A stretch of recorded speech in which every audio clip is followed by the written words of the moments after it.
शांति।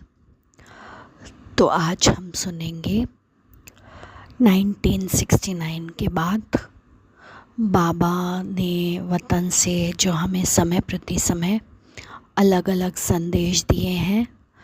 गुलजार दादी जी और मोहिनी दीदी मधुबन, उनके द्वारा ये संदेश बाबा ने हमें समय प्रति समय स्व उन्नति प्रति दिए हैं।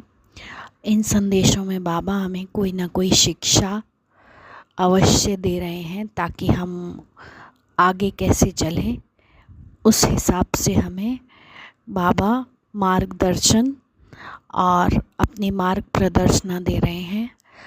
तो हम एक एक संदेश को सुनेंगे और उससे जो शिक्षा बाबा देना चाहते हैं वो अपनी उन्नति के लिए बाबा से लेंगे। तो आज का जो संदेश है, इसकी डेट है 13 अक्टूबर 1977। हर कर्म ज्ञान स्वरूप होकर करो। आज बाप दादा विशेष सभी अपने संगम योगी पद्मा पदम भाग्यशाली मीठे बच्चों को जैसे सन्मुख इमर्ज कर प्राप्ति प्रमाण नंबरवार बहुत बहुत स्नेह भरी याद प्यार और सुंदर शिक्षा दे रहे थे। बाबा बोले भविष्य और वर्तमान समय प्रति विशेष अटेंशन दिला रहे हैं कि अब पुरानी दुनिया के परिवर्तन का समय समीप आ रहा है।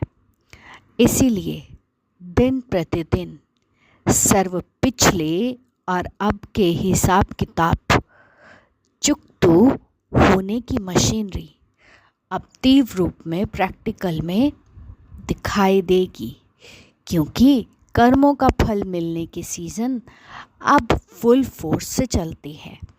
क्योंकि ये बिल्कुल क्लोजिंग का समय है, तो सारी फोर्स कर्मों का हिसाब किताब चुकता होने की फुल फोर्स में चलती है। इसलिए अनेक प्रकार के भूतों का वार होता रहेगा। अब ये हम जानते हैं कि कोई भूत बाहर नहीं है, लेकिन कौन से भूत बाबा कह रहे हैं? जैसे व्यर्थ संकल्प विकल्प का भूत, मतलब कोई और हमें तंग नहीं कर रहा है, अपने ही संकल्प अपने ही विकल्प दुखी कर रहे हैं और जैसे कि भूतों के समान पीछे पड़ गए हैं, दुखी करते ही रहते हैं। भय का भूत, कोई ना कोई भय हमारे अंदर समाया हुआ है। अनेक प्रकार के दोष का भूत, जैसे संग दोष, चाहे संग दोष किसी व्यक्ति का हो या वस्तु का हो।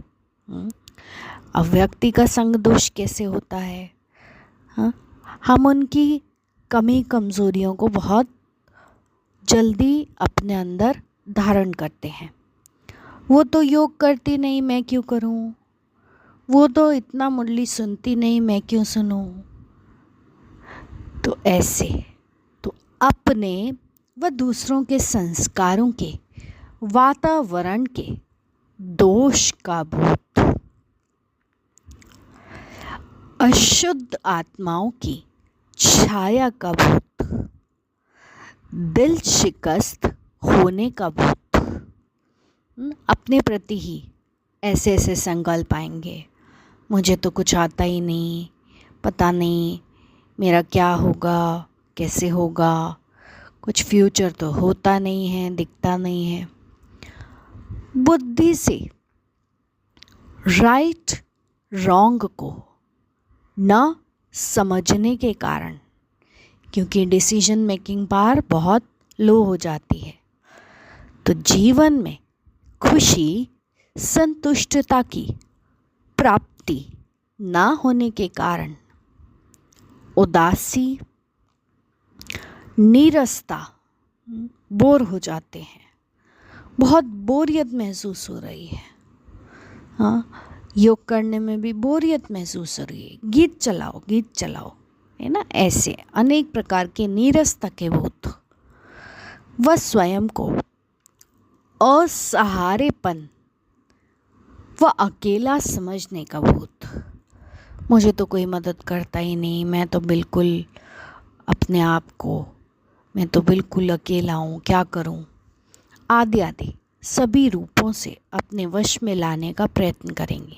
इसलिए इन एडवांस बच्चों को सावधान कर रहे हैं कि कोई भी संकल्प को, चलो कोई बात नहीं, बाबा कह रहे हैं संकल्प तक आएगा कोई नहीं, लेकिन संकल्प को कर्म में लाने के पहले, क्योंकि थॉट्स, फीलिंग और फिर वो एक्शन में आता है, कर्म में आता है, तो संकल्प को कर्म में लाने के पहले आदि मध्य अंत को, उस कर्म का पास्ट प्रेजेंट फ्यूचर को स्वयं सोच समझ व कोई श्रेष्ठ आत्मा का साकार में सहयोग ले, कर्मों की गति को समझ व बाप दादा द्वारा वेरीफाई करा के फिर कर्म में आओ।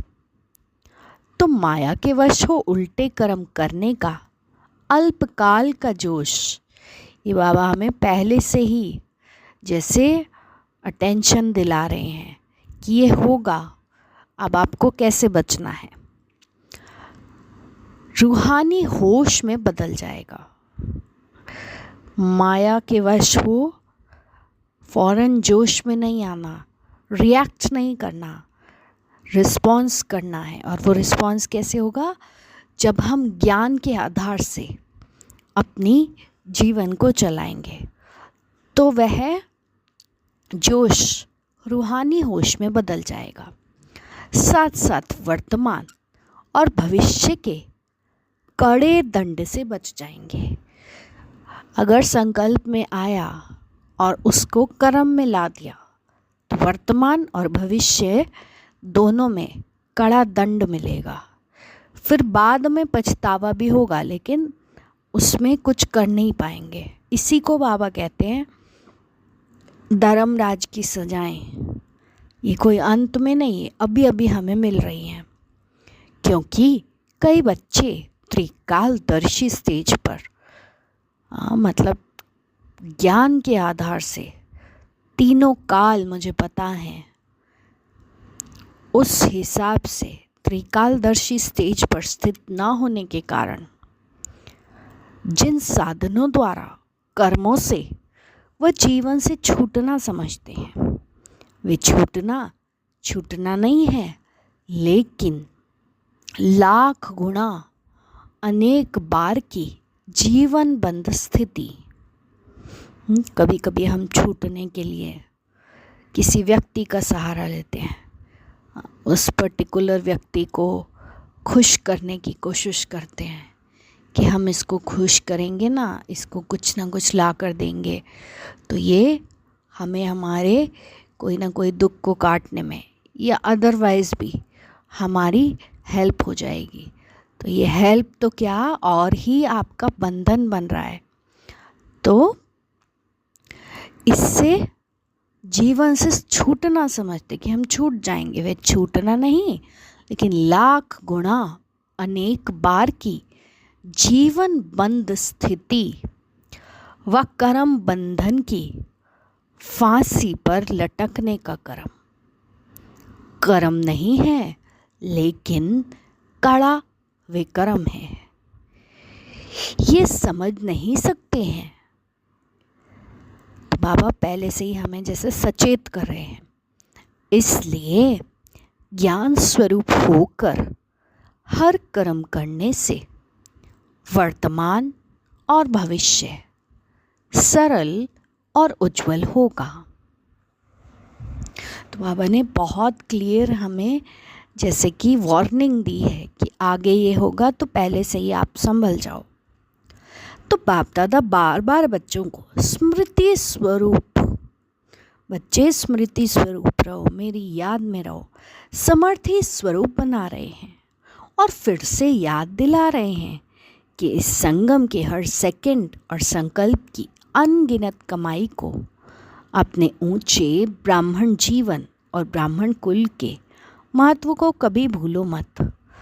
बाप दादा के साथ साथ अपनी अमूल्य जीवन और श्रेष्ठ संग के समय के सदा गुण गाते खुशी में नाचते चलो, क्योंकि देवताई जीवन से ब्राह्मण जीवन बहुत बहुत श्रेष्ठ है, जो आज तक आपके नाम वाले ब्राह्मण भी अंत तक पूजे और महान माने जाते हैं।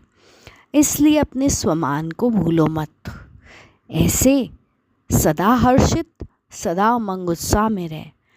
अन्य का भी उमंग उत्साह बढ़ाने वाले हर कदम में पद्मों की कमाई जमा करने वाले मुरब्बी बच्चे, सपूत बच्चे, सिकिलदे बच्चों को याद प्यार।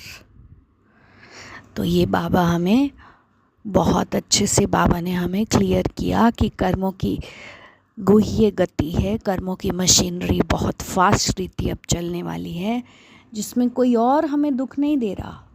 माया हमारे अंदर ही आकर बैठ जाती है। उसी के वशीभूत हो हम अपने संकल्पों को चलाते हैं, संकल्प विकल्प क्रिएट होते हैं, क्योंकि आत्मा जो है बिल्कुल अपनी शक्ति को भूल जाती है कि मैं मालिक हूँ, और संकल्पों के वेब में, एक बहुत बड़े जाल में खुद ही अपने आप को फांस लेती है। जबकि बाबा ने हमें अनेक प्रकार के तरीके बताए हैं कि इस संकल्प विकल्प के जाल में मत फंसो बच्चे, ज्ञान को सही रीति अप्लाई करो तो इस जाल से बच जाएंगे।